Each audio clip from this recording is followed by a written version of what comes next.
এই অধ্যায়ে আমরা মাইক্রোসফট অফিসের আরেকটি গুরুত্বপূর্ণ অ্যাপ্লিকেশন মাইক্রোসফট পাওয়ার পয়েন্ট নিয়ে আলোচনা করব। তো মূলত মাইক্রোসফট পাওয়ার পয়েন্ট কে আমরা একটি প্রেজেন্টেশন সফটওয়্যার বলতে পারি, এবং আরেকটা বলতে পারি আমরা মাইক্রোসফট পাওয়ার পয়েন্ট একটি অ্যানিমেশন সফটওয়্যার। আমরা জানি যে অ্যানিমেশন হচ্ছে যে কোনো স্থির জিনিসকে চলন্ত করা। অ্যানিমেশনের অনেক বিশাল বিশাল সফটওয়্যার রয়েছে, কিন্তু একটি ছোটোখাটো অ্যানিমেশনের জন্য বা ছোটোখাটো প্রেজেন্টেশন তৈরির জন্য এটি আমরা মাইক্রোসফট পাওয়ার পয়েন্টের মাধ্যমে খুব অনায়াসে সিম্পলি আমরা এটি করতে পারি। আমরা পরবর্তীতে বিভিন্ন লেসন এবং প্রজেক্টের মাধ্যমে এই বিষয়গুলি আমরা তুলে ধরেছি।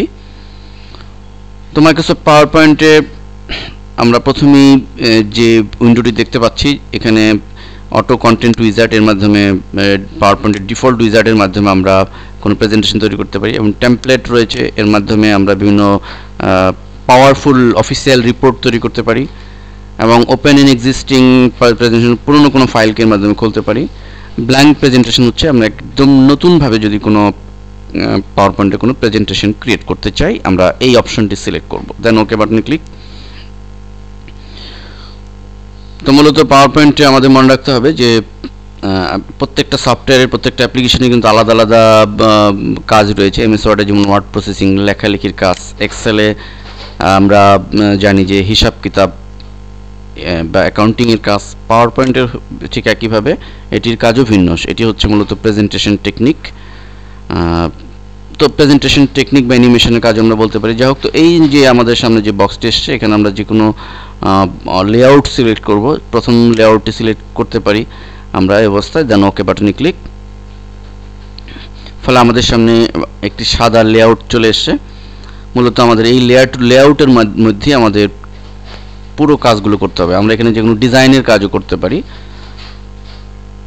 এবং অন্যান্য সফটওয়্যারের মতোই এটি হচ্ছে মেনুবার, ফাইল এডিট ইত্যাদি মেনুবার, এবং স্ট্যান্ডার্ড টুলবার এবং ফরম্যাটিং টুলবার আমরা এখানে দেখতে পাচ্ছি। নিচে ড্রয়িং টুলবার রয়েছে, এবং এখানে বাড়তি একটি বার আমরা দেখতে পাচ্ছি। এখানে স্লাইড শো, আমরা যখন পাওয়ার পয়েন্টে কোনো অ্যানিমেশন প্রজেক্ট তৈরি করব এবং সেটিকে ডিসপ্লে করার জন্য আমরা এখানে এই প্রিভিউ করার জন্য ফুল স্ক্রিনে আমরা স্লাইড শো এই বাটনে ক্লিক করলে আমাদের পুরো স্ক্রিনটি দেখুন, অলরেডি পুরো স্ক্রিনটি কিন্তু শো হচ্ছে, দেখা যাচ্ছে। আমরা কিবোর্ড থেকে স্কেপ চাপলে এটি চলে যাবে।